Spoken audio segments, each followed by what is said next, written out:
सब दर्शकगण के स्वागत बा। भिलाई कॉलेज टीम और ईसा करुणा टीम के बीच ई फाइनल मैच आज यहाँ खेलल जाई। जीते वाला टीम के आज भूषण जी आ प्राइज गए। मनी के साथ एगो भैया कप। आगे बढ़े यार। फाइनल मैच देखे आए हमारे मुख्य अतिथि कॉर्पोरेटर भूषण जी के हार्दिक हार्दिक स्वागत बा।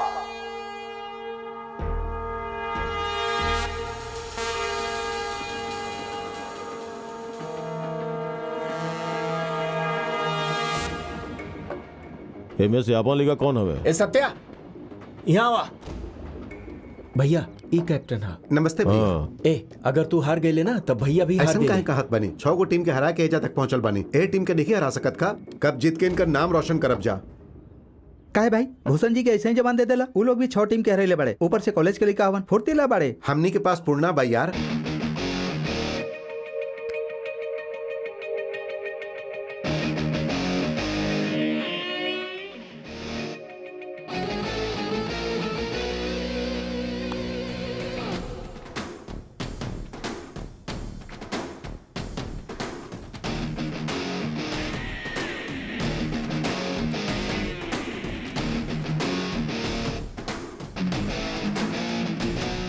ये पूर्णा एजा काहे आइल बा? भैया सत्या जकरा से मैच फिक्स कैले बा वो पूर्णा ही हा। ओकर हमनी से जमेला ना भैया। हमनी के बारे में पता बा, ओकरा नहीं के पता। रउआ मैच एंजॉय करी। हाँ भैया। शर्ट पहन के कहाँ आइला? टी शर्ट पहन के ही था ना। अंपायरिंग खातिर बुलेले बड़े या फैशन शो खातिर? ठीक बा, तू टॉस करवावा यार। टॉस जीते वाला ईशा करुणा टीम बैटिंग करी। भिलाई कॉलेज के फास्ट बॉलर बॉलिंग करे खातिर तैयार बाड़न। दूसरे टीम के कैप्टन बैटिंग कर रहल बाड़न। पहला बॉल से पता चल गइल बा कि टीम के खिलाड़ी कितना शानदार बाड़न। भिलाई कॉलेज के बॉलर के बॉलिंग के सामने के टीम के कैप्टन खेल ना पाइला। Come on. और ये रन का भागा ताड़ा लेकिन रन आउट किया। How is that? Run out की अपील हो रहल बा। पूर्णा मैच फिक्सिंग शुरू कर देले बा भैया। बॉलिंग बहुत टफ बा पूर्णा। तोरे कुछ करे के पड़ी। फ्रंट फुट पे खेल। आउट हो गई नहीं तब अंपायर हम बानी ना, पता बा। हम देख लेब। हाँ अच्छा दूसरा बॉल फेंके खातिर तैयार बाड़न। बॉल फेंकले बैट्समैन खेलना पहले और ही आउट। का हो रहल बा आखिर? और ही बॉल के इशारा। अरे वाह, आउट ना देलस।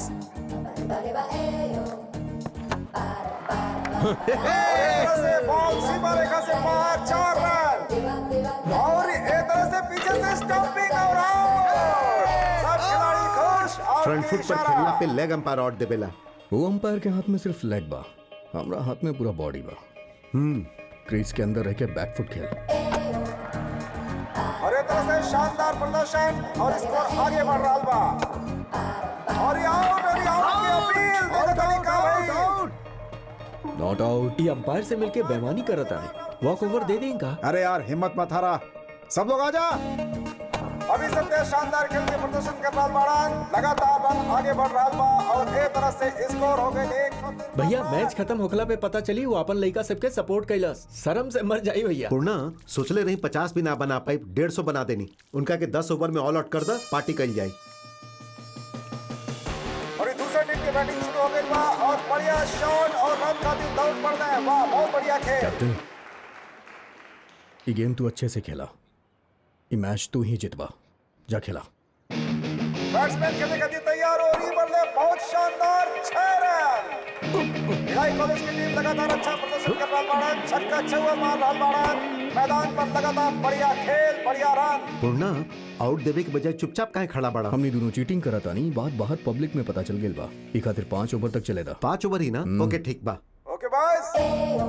और दोनों बल्लेबाज भिलाई कॉलेज के बहुत बढ़िया से बैटिंग कर रहा बाड़न और लगातार स्कोर बढ़ रहा बा।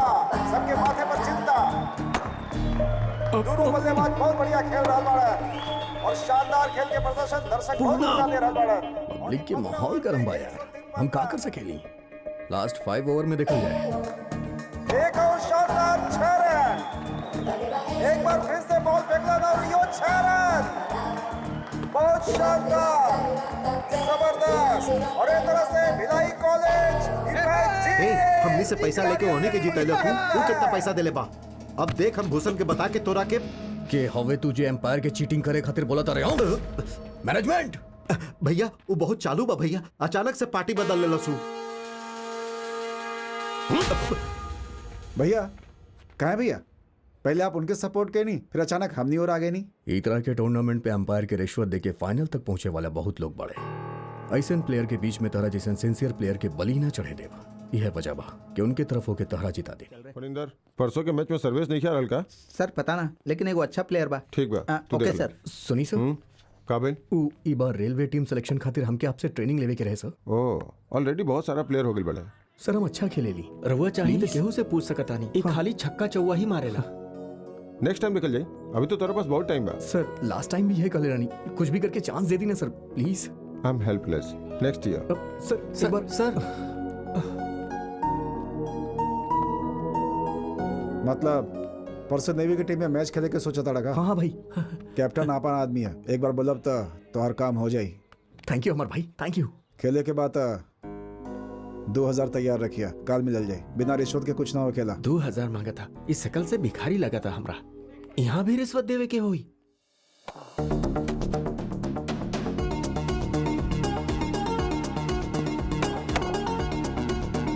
Catch catch catch catch catch. अरे यार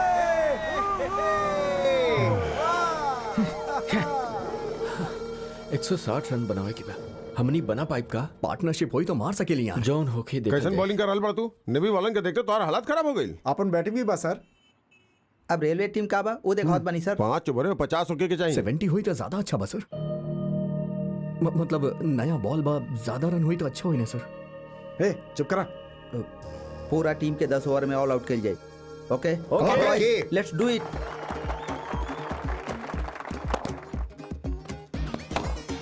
हे पकड़ा पकड़ा पकड़ा पकड़ा। Hey come on come on. Okay okay, single single.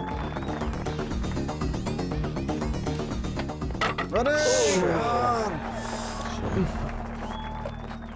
Next हम जाएगा। तू का बैटिंग कर बेबे, चुप कर। एमे इतना गर्म होके वाली कौन बात बा? बैटिंग ही तो मांग ले रही। ओ रुक जल्दी जल्दी। अरे जल्दी जल्दी फेंक। वाह, इका अकेले तू। हम बोल दे नहीं, एक के रन लेवे के बाद। कोच हमनी के प्लेयर के बोली ना तनी फास्ट खेले ना तो ओवर खत्म हो जाई। मालूम बा, लेकिन उनके बॉलिंग बहुत टफ बा। 2 छक्का लगी ना तो वो ठीक हो जाई है। बहुत ढीला खेल रहल बानी कोच।